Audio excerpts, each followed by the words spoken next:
Good morning. Joining me is to my far right is Rob Grant, the special agent in charge of the FBI office here in Chicago.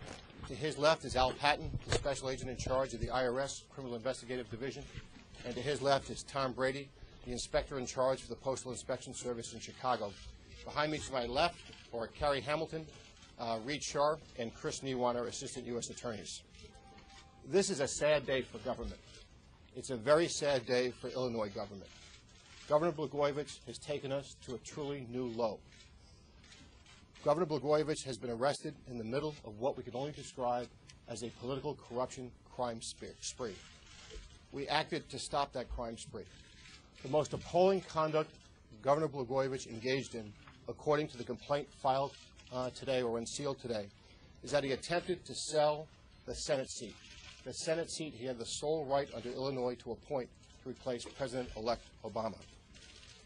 Let me take you back 8 weeks ago to set the allegations in context. Back 8 weeks ago, we had the following environment. There was a known investigation of the Blagojevich administration that had been going on for years involving allegations of pay-to-play conduct and corruption. There had been a recent trial of an associate of Governor Blagojevich in which allegations were aired where people testified that Governor Blagojevich was involved in corrupt conduct. And there was an Ethics in Government Act that was pending that would go into effect January 1 of 2009 that would bar certain contributions from people doing business with the state of Illinois. You might have thought in that environment that pay-to-play would slow down. The opposite happened. It sped up.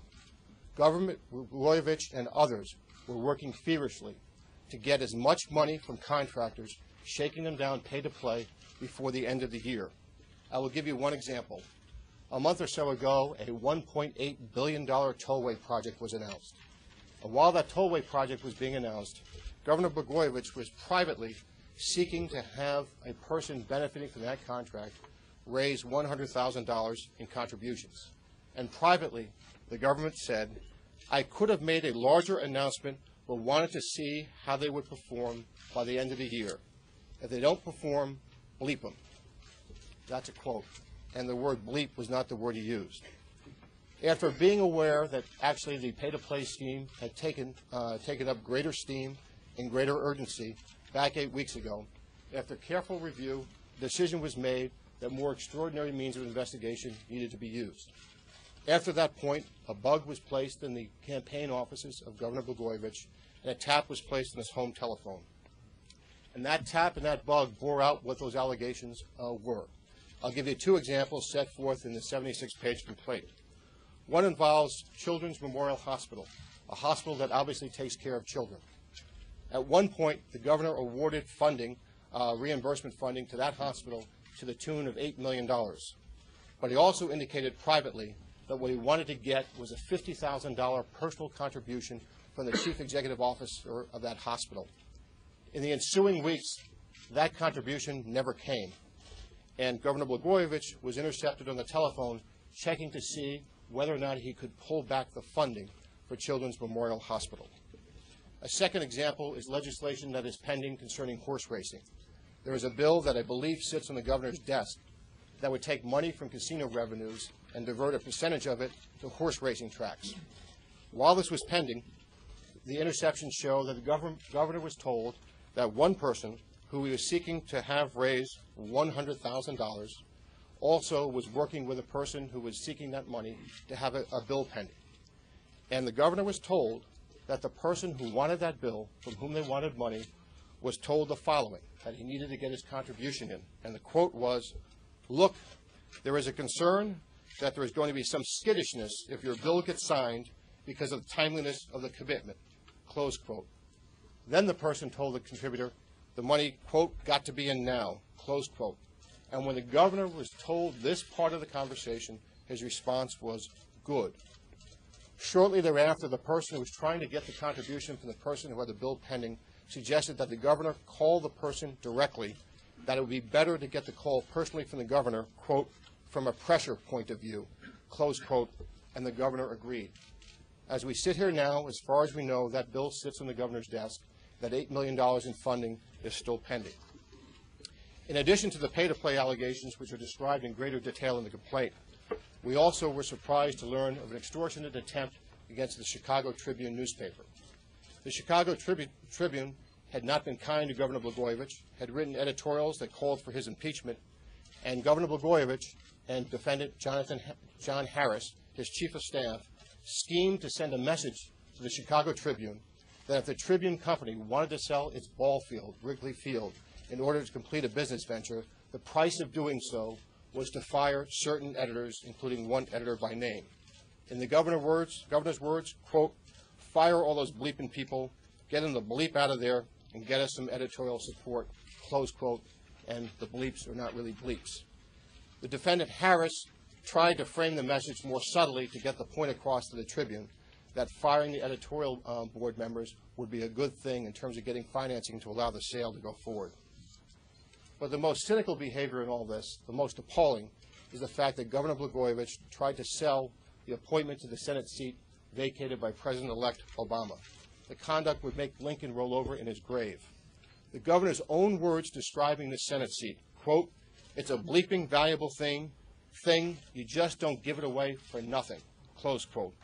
And finally, we should also note that the government talked about appointing himself to the Senate seat for reasons not having to do with the better welfare of the citizens of Illinois. He wanted to do it to avoid impeachment in the Illinois legislature for his conduct. He wanted to do it to have access to greater financial resources if he were indicted. He wanted to do it to see if he could help his wife work as a lobbyist. He wanted to do it to remake his image to run for office in 2016. And he wanted to do it to see if he could generate speaking fees. Thank you. Thanks, Pat. I know you all have a lot of questions, so I'm not going to make this long. Today certainly is a new low for the state of Illinois. A little over 2 years ago, the U.S. Attorney and myself stood up here and talked about the conviction of a former governor and hoped that conviction would send a clear signal to elected officials in Illinois that business as usual will no longer be tolerated, that selling your office for personal gain is a practice of the past. It's obvious by this complaint and by today's charges that this current governor did not get that message. I got here 4 years ago. A lot of you were in the audience, asked me the question of whether or not Illinois is the most corrupt state in the United States. And I didn't answer that question yes or no, and I can't answer that question today. I don't have 49 other states to compare it with. But I can tell you one thing. If it isn't the most corrupt state in the United States, it's certainly one hell of a competitor. This wiretap, I can tell you from the FBI agents that participated in this wiretap investigation, were thoroughly disgusted and revolted by what they heard. And I think even the most cynical agents in our office were shocked. I want to thank them. They put a lot of countless hours in, as did the prosecutors, a lot of weekends, a lot of holiday times away from their family. They worked tirelessly to bring this to a successful conclusion. To them goes the credit. Thanks. Mr. Fitzgerald, was this done today in an effort to head off the appointment of someone to fill Barack Obama's Senate seat? Was it so imminent that that's why you had to step in? I would say that we decided that this required unusual measures, and there were a lot of things going on that were imminent.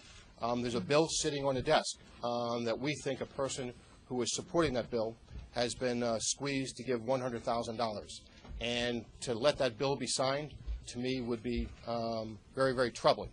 There is a hospital, Children's Memorial Hospital, believing that it's getting $8 million when its CEO has not coughed up a campaign contribution. And the thought that that money may get pulled back from a Children's Memorial Hospital is something that you cannot abide. There is an editor that they'd like fired from the Tribune. And I laid awake at night worrying whether I'd read in the paper in the morning that when there were layoffs, that we'd find out that that person was laid off. The complaint lays out in there, in fact, that when there were layoffs, there were conversations to find out whether the editor who they thought should be fired was fired, and he wasn't. And the governor was asking whether there'd be more layoffs. So we have a governor in this modern times, the only one who's looking for more layoffs.